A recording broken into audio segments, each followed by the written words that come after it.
boa tarde, meu nome é Antônio Dantas, sou juiz de direito no estado de Tocantins e venho aqui hoje, através do canal do YouTube do Direito em Ação, falar com vocês um pouquinho sobre nulidades no processo penal. Começo dizendo que antes de entrar efetivamente no campo das nulidades, é preciso fazer uma distinção entre a tipicidade penal, a tipicidade processual e a atipicidade processual. Na tipicidade penal é a conduta do indivíduo, ela deve se amoldar ao modelo abstrato previsto na lei penal. Isso é a tipicidade formal, né? Crime é aquilo que o legislador diz que é. Porém, tem que ter uma sanção na tipicidade penal, pois sem a sanção não tem como se efetivar o preceito primário. Então, a sanção do crime de furto simples é de 1 a 4 anos, por exemplo. Caso não tivesse essa sanção, ficaria inócuo, sem sentido, o preceito primário. Na tipicidade processual, por sua vez, é a lei e a Constituição, elas trazem quais são as regras processuais que os operadores do direito, que os atores do sistema de justiça devem observar. E a atipicidade processual? A atipicidade processual, ela acontece quando não há o cumprimento de uma norma processual. E a partir do momento em que não há o cumprimento de uma norma processual, esse fato vai acarretar uma nulidade.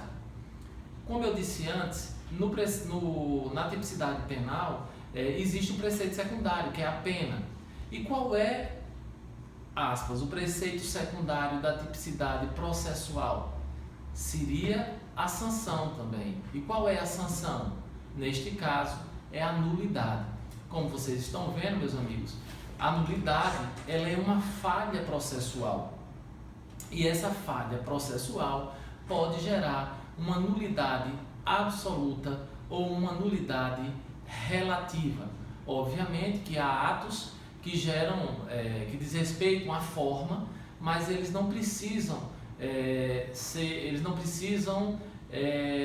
da anulação, tendo em vista que não trouxe, foi uma mera irregularidade, uma situação perfeitamente possível de convivência com a lesão, tendo em vista os princípios da duração razoável dos processos, da celeridade processual, etc. Pois bem, nesta situação, eu trago aqui um caso específico que fala sobre a ausência de defesa técnica no processo penal.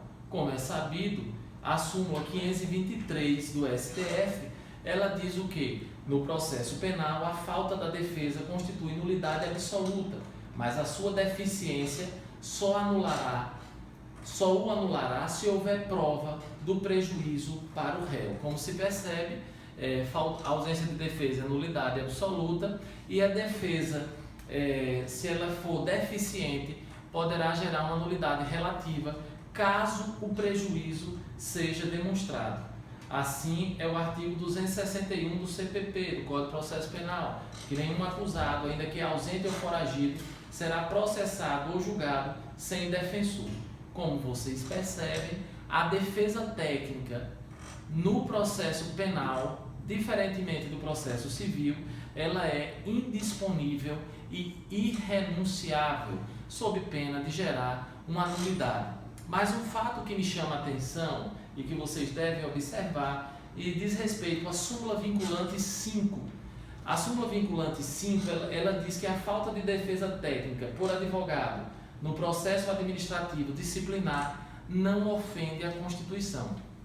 Entretanto, esse entendimento hoje não deve ser aplicado na esfera processual penal, tendo em vista que o próprio Supremo Tribunal Federal já decidiu que, como envolve a liberdade das pessoas, é indispensável a presença do advogado.